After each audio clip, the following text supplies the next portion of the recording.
Joining me today on Brief Encounters is Nate Kostelnik. Nate is an attorney, and if you follow legal topics on LinkedIn, you very likely come across Nate's work. We're super excited to have you here. Welcome to the show, Nate.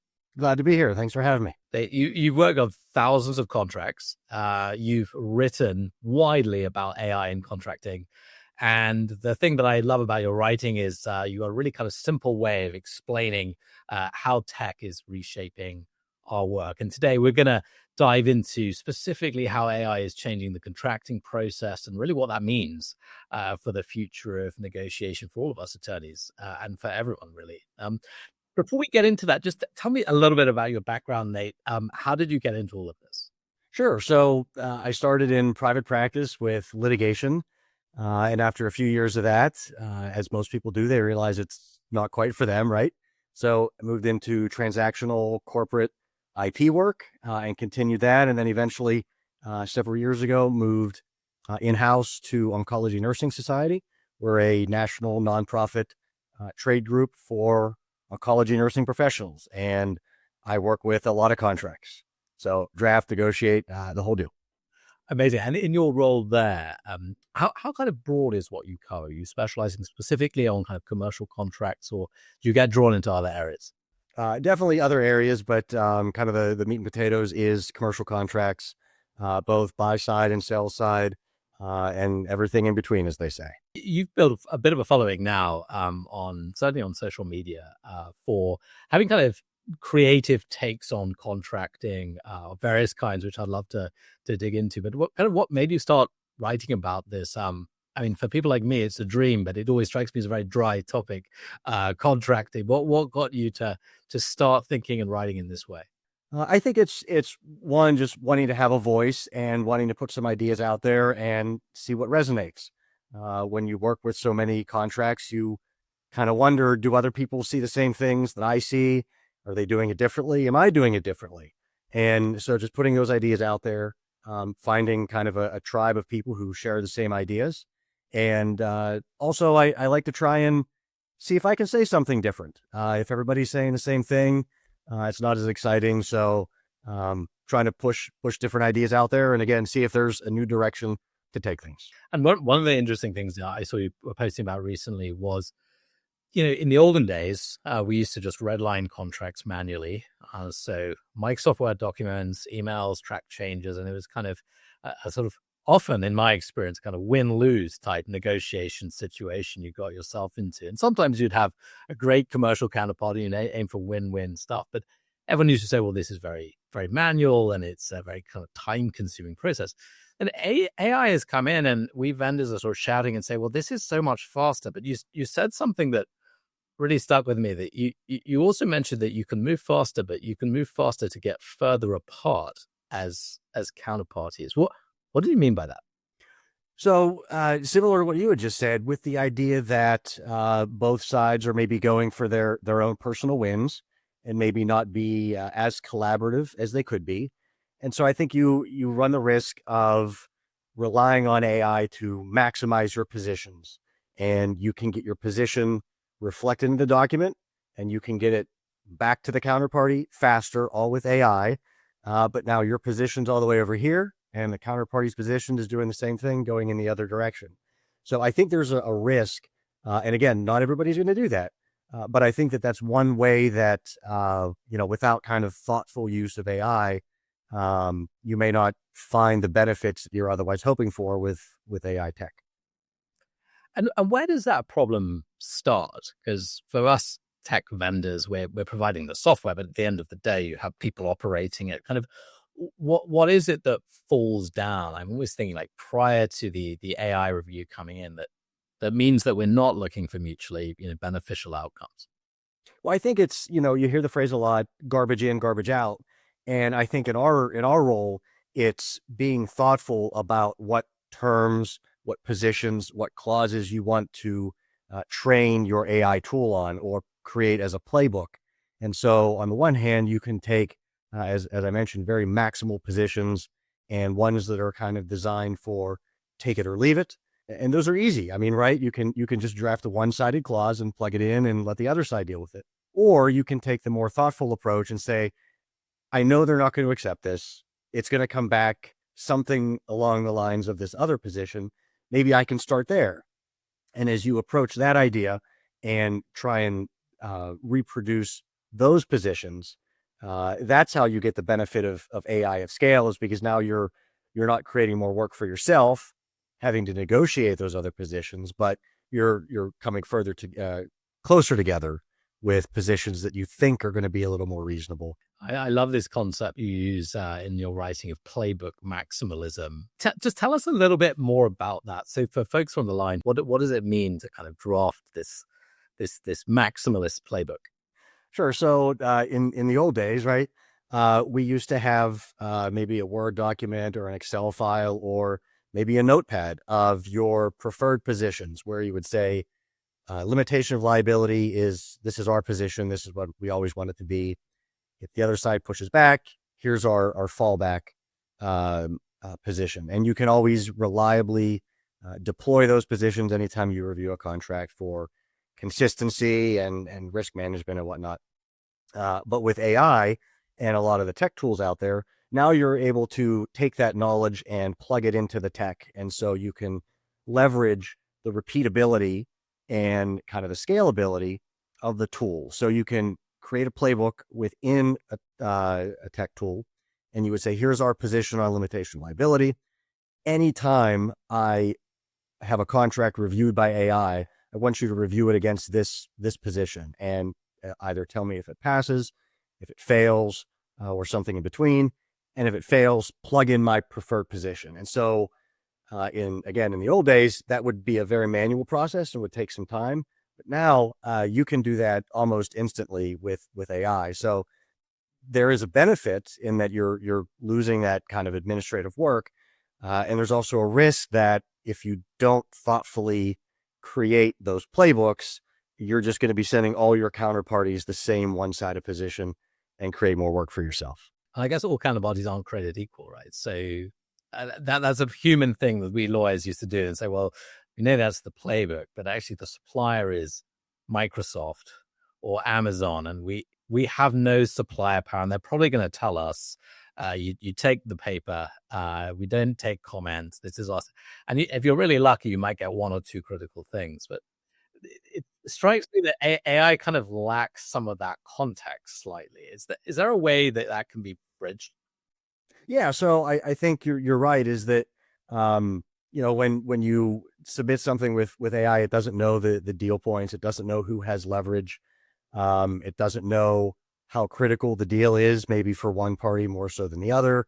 It doesn't have the CEO barking down his neck saying, hey, we got to get this one across the finish line. So you do lose some of that. But again, that's up for, we human in the loop, or maybe a more responsible position to find ways to translate that context into the AI. So it's not just kind of mechanical repeating playbook implementation. And it's so helpful when you get that first pass review. If you're then reviewing it as a human with the context that you have, you can tweak it. And sometimes you see this sort of hyperactivity of the AI agent doing it where, they're kind of technically right that you should mark up the miscellaneous provisions, but we also kind of know it doesn't matter so much and we can use our judgment. And that partnership seems great. But where do you think that can go? I mean, let's assume at some point lawyers start leaving that loop. I mean, is it even possible for AI to have that context? So I think this is a really interesting question. This is my favorite example. Is I think it's dangerous if we step out of the loop for now. We've seen all of those cases involving lawyers submitting hallucinated cases to courts. I think we're probably at 250 by today, right? And we have to assume that if that's happening in the litigation context, it's happening with contracts as well. So what is intended to be first pass review may be only pass review. And so people are missing, they're not applying the judgment that you described. They're not applying that context. And so you miss those real risks. We definitely see that at Juro. We have some of our smaller customers sort of will buy Juro prior to having an in-house attorney. And they'll say, well, this is great because it extends the period of time we need where we can basically operate without legal support. And we kind of like breathe in and we say, like, we want to believe in that future, but maybe not yet. And then the other thing we see sometimes is kind of interesting is people say, well, the AI agents with the lawyer out of the loop, incredibly helpful for the contracts that don't matter. And we kind of say, well, that's great, but why are you working on stuff that doesn't matter anyway? Right? So like, well, it doesn't matter. It's like, why do you have the NDA? And it's kind of an interesting topic. But the other point you mentioned, which I think is interesting as well, is, will this change how contracts are negotiated and written if AI takes a more prominent role? And I think it's fun when you work with some of the tools as you do a contract review. You notice that most contracts are written, section 1, section 2, section 3, and like limitation of liability is like section 10. But with the review tools, limitation of liability is the first thing people see. And so when you open up the tool, that's the first thing your reviewer's seeing. And now that will change. If you have a good, fair term there, that's going to color the way they provide context in reviewing the rest of the document. Or if you have a very unfair clause there, that's also going to color, they're going to be wanting to redline more. They're going to not trust you as much.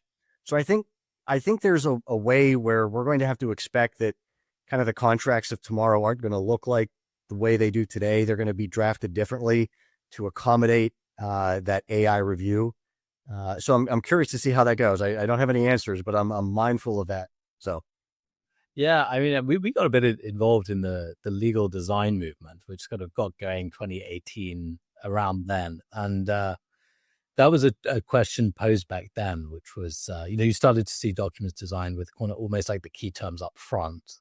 But obviously that was not driven by the AI. That was just driven by the design. But yeah, it is interesting. And conversely, I mean, when we look at our own supplier contracts that we buy, often like stuff is kind of hidden. So sort of let's put limitation of liability, like clause 34. Let's see how much these guys really want to read this thing, which is a design choice. I mean, it may not be a good one. It's a design choice. That's really fascinating. Do you see any of that coming in? Like when you in any of the contracts, are you seeing any change structure, or is it the same old for now? I haven't seen anything yet, or at least not enough of a trend to really notice. But you had mentioned it's a design choice, and you kind of alluded to the idea that maybe people will draft to hide stuff, and I think that's another risk that we have to be aware of. Again, we're lawyers. We hope no one's going to actually do something kind of under the table or unethical. But I think you see some of the stories about what AI may miss. And you start to wonder, if I really wanted to get one over on this counterparty, how would I draft this clause so that it passes AI review and maybe a reviewer human in the loop isn't going to catch it? So again, I don't advocate that, but it's interesting to play around with to see how clauses could be written in that way. Very interesting. Very interesting. Thinking very practically, for folks who are in a legal team just starting out with AI and needing to kind of build playbooks and get set up, what should they be thinking about? Like, what are the steps you need to take to kind of get to a state where you're consistently getting first pass review, let's say, from an AI tool? Yeah, I mean, the first step I think is just dive in, find something, start with one clause. If it's maybe out of the box from your vendor, or if it's something you just want to plug in. You can get kind of immediate value, not necessarily in the actual finished work product, but once you do a first pass review, I think there's value in seeing firsthand what the AI caught and how it analyzed a clause. So, start with a clause that really well, indemnification, something you could write in your sleep or something, because that's how when you see AI review that, the nuances, you're going to be able to look at its output and say, didn't quite get it. What would I have to tweak for it to capture what I want it to? And so I think that's very valuable learning and very valuable exercise to do. Is don't just turn it over to AI and say, I'll run with it, but really dive in with maybe one example so you can learn what it gets right, maybe what it doesn't get right to your satisfaction, and then work on it from there. So I think that's maybe the first step. So it's just get your hands dirty, get started. I mean, we have customers who sort of have got to that stage. So they're using Claude, or maybe they're using GPT-5 now, and they're getting some kind of results. And and they say, no, we want a specialist legal tool for whatever reason. And all tools, I mean, Juro is the same, but all tools kind of typically require a playbook. And they say, either, we don't have one, or they say we have one, but what makes a good AI playbook? And when I was an attorney, we had that, you mentioned it, the Microsoft Word, usually like landscape table, fallback positions. And are you seeing like any kind of, do you have any tips really for like how you build an AI playbook that's gonna work? Yeah, I think the first step, we talked about it before, is be thoughtful with what you put into it. You get the benefit of scale when you run the playbook. And so, being mindful of the positions you truly care about and the ones you don't. So take the time and say, look, this one clause, severability, great example, right? Severability. Do you want that in your playbook? Maybe take 5 minutes and say, I don't really care about that one, so I'm not going to include that in my playbook. And you get that benefit every time AI reviews a contract, because now it's not going to review for that. You're not going to have to check the AI for that. And you're not going to have to negotiate if there are red lines generated from that. So what goes into your playbook, I think, is just as important as what doesn't.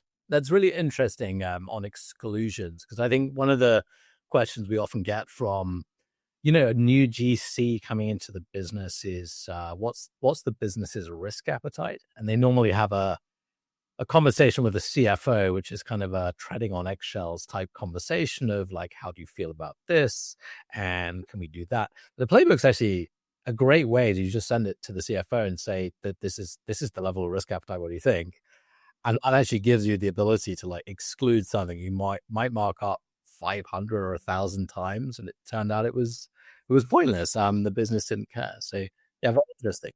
To your point about the stuff that the business cares about, I mean, that's where you're maybe not concentrating on indemnification as much, where you're looking on, price increases or exclusivity, or most favored nation. That's one of the examples where there was a competition and between lawyers and AI, and a most favored nation clause was missed. And so that's something where you want to think about putting it in if that's important to you, and seeing how your playbook runs with that. Does it catch it to your satisfaction? And it's also a key business term if it's in a contract. So looking ahead, we're kind of in this world now of first pass reviews, like lawyers in the loop, and we talked a little bit about lawyers out of the loop, but you read a lot now about kind of agent to agent negotiation, where effectively you have two lawyer out of the loop systems speaking to each other. I mean, are you seeing this yet? And if so, or if not, what do you think is going to happen here? Can you imagine that world? It's tough to imagine, but it's also kind of necessary to imagine, because it seems like the direction, the next natural step. What I am seeing now a little bit is AI generated comments where it's very obvious that they're AI generated, and they lose a little bit of persuasive ability, because you kind of know this wasn't a human didn't write this. So maybe I'm not as willing to concede. Maybe I'll just kind of reject that change out of hand and now make a human look at it. So I think that's one path. And then the other one you mentioned is kind of the agent to agent, or humans out of the loop. And I think we can go, again, maybe two directions. One is, again, we kind of have maximal positions where, party A says, I want this, party B says, I want the exact opposite. And then eventually you have to have a negotiation call and humans back in the loop. Or I wonder if we're going to go in the other direction and maybe see a greater adoption of contract standardization, which I'm a big proponent of. These are independently created contracts where they kind of aim to bridge that gap and avoid that negotiation by saying, here are the positions that 100 counterparties have negotiated and arrived at as fair. And so you could kind of see that as a much more efficient path, as an alternative to that kind of back and forth negotiation. So I'm hopeful for that. I'm not quite sure if it necessarily leads there yet. Yeah, it's interesting. I mean, coming back to that original point of, you can make something go faster. That's not necessarily a good thing, right? So if you have a non-standard clause and people are just negotiating it kind of back to the standard, essentially, it's a lot of work and you're automating it, but so what? What have you actually achieved? Yeah. Are you seeing anything at Juro or feedback from your customers on kind of requests for that type of? Not yet. So we're recording this on the 18th of August. So this is a fast moving story. So maybe that'll change. I think what we see right now, state of the art, is people wanting more and more to use agents for the likes of NDAs. So we have tools embedded in Slack and Teams, and you can say, well, if someone has a supplier NDA, you can upload it to Slack, and Slack will reply back and say, here's it doesn't comply with the playbook, here's a red line. And these sort of like fairly low risk, low value contracts are kind of going through in that way. To a certain extent, supplier agreements as well, provided the value is relatively low. The kind of agreements that you might have otherwise said, look, don't bother us in the legal team unless the value is more than $50,000. And you're like, well, it's better oversight than no oversight. And then we firmly see high demand for lawyer in the loop reviews. So this is kind of like, in our word, plug-in, running against playbooks, and so I feel that that's where the state of the art is. I do think the agent to agent thing is interesting, but I think you have the key point, right? Which is, what exactly is being negotiated? Because great, they're negotiating stuff, but usually in contracts, there's 3 or 4 points that really matter to each side. And I'd be really interested in folks innovating in that space to isolate what matters. And that's why I haven't yet seen it. Yeah. I mean, it'll be fun to see. I mean, we can revisit this conversation in a month, 2 months, and see if anything new has come out and see what people are seeing. What about the ongoing maintenance to sort of make this stuff work? So you're obviously fairly advanced into this. For folks who are just starting out, like, what can they expect? You set out your playbook, AI is reviewing first pass, amazing, but like, how do you maintain? Like, do you need to refine, fine tune, amend your playbooks? Like, what's the cost to that? Yeah, that's a great example.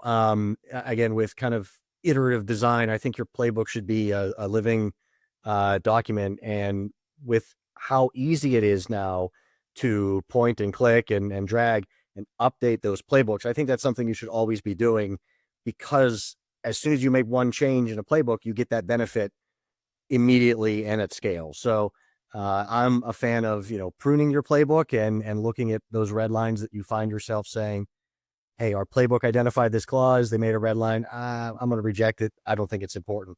If you find yourself doing that, get it out of your playbook. It's probably not something that you need to rely on. But again, also seeing those, you may think they're kind of one-offs, where, the AI missed this, or why didn't it redline it this way? And you say, maybe it's the way that the contract was drafted. But that's something I think to dive into and really try and figure out why it worked, why it didn't, because that's where you kind of get advancement and really can fine tune your model. That's really interesting. Definitely we see customers leveraging the data that is created in the workflows. So, if you're kind of downloading a file from email and opening Word and doing stuff, it's quite difficult to get data on exactly what you're doing. And certainly in Juro, we see demand for that. And we have some tools for that, but the ability to see, like, first party document in the 500,000 times you've negotiated it, it turned out in like 483,000 times there's striking out of a clause, and you normally agree to it. So you're just literally slowing the business down for no reason. That's cool, and that can really help. Exactly. Yeah. And I agree. And I don't know if it was interesting you described it as kind of maintenance or the cost. I think it's maybe more positive and really the opportunity to kind of apply that legal judgment and really take the time to think something through and get that benefit at scale.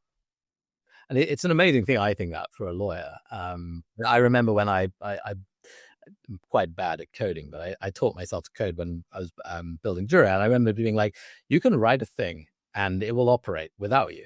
And as a lawyer, normally it's basically manual. You're either marking up the contracts or not. And suddenly you've built this system And I think that's amazing. A system that could be used for 1 million contracts, designed by you. I think that, and we lawyers should be great at it. I mean, we're structured thinkers, we're detail minded. It's all the stuff you need, right? And that's the strategic work that we all say we want to do, as opposed to kind of the manual, tedious stuff. So, Right. And do you see any resistance of the kind of attorneys you speak with? Do you see any hardcore skeptics and folks who are really not wanting to embrace the change?